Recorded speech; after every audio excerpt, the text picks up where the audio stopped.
I was born into a Muslim family. My parents were leaders in the mosque, and I met these two Christians at my grad school.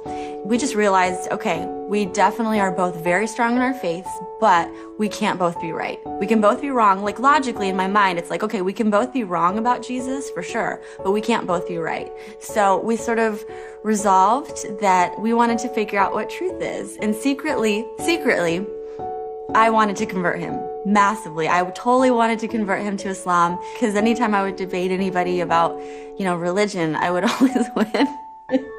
And so he gave me a Bible, I gave him a Quran, and we started to just sort of do our own research. And I would come with my bullet points and he would come with his. And truth be told, since I was an American Muslim being surrounded by non-Muslims, of course, I knew exactly what I believed, why, and had all the arguments. Even though I had felt that I had succeeded in showing him that Christianity was flawed and that Islam was true, I didn't have that satisfaction. I wanted some sort of proof for the first time in my life. And so I just continued to pray. And, I would fast and I would just cry out night and day to God, to Allah, the only God that I knew, to show people that he was the truth. I started to just really have a lot of torment. I just thought maybe I was going crazy for the first time. But it was like I couldn't think anymore. And especially as somebody studying to be a doctor and, science background, to lose your mind is really a very low point, to say the least. So there was one day where I was probably at my lowest point. I was just crying, praying to Allah and saying, I can't do this one more day. And that same day, I got a text message from my friend. He had been praying for me all along, and his church actually had been praying too down south. And his pastor actually had brought had typed up bullet points from the book by Lee Strobel called The Case for Christ. And so because I was at such a low point at that point, I was like, I'll read anything. Why not? It gave so much significant proof for the historicity of the cross and resurrection. And I started to read the Bible again. I was reading it as though it actually could have happened.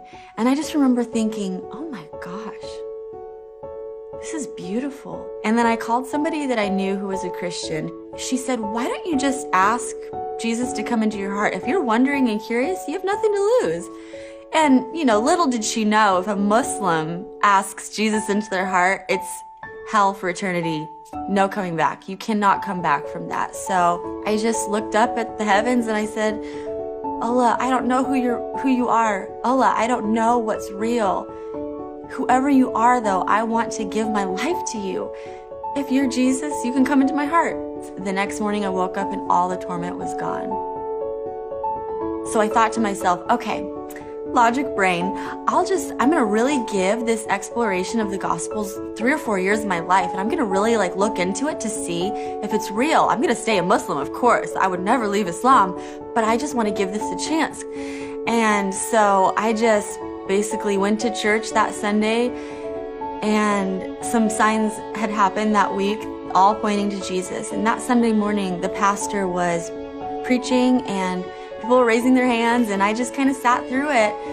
But my heart just wanted to worship. And when the altar call came, we all bowed our heads, and the pastor just said, I feel like there's someone in here that wants to give their life to Jesus, but they don't even know what that means, and they're really scared. And I just said, enough is enough. It's taking me more faith to not believe in Jesus than to believe in him. He's my first experience with love.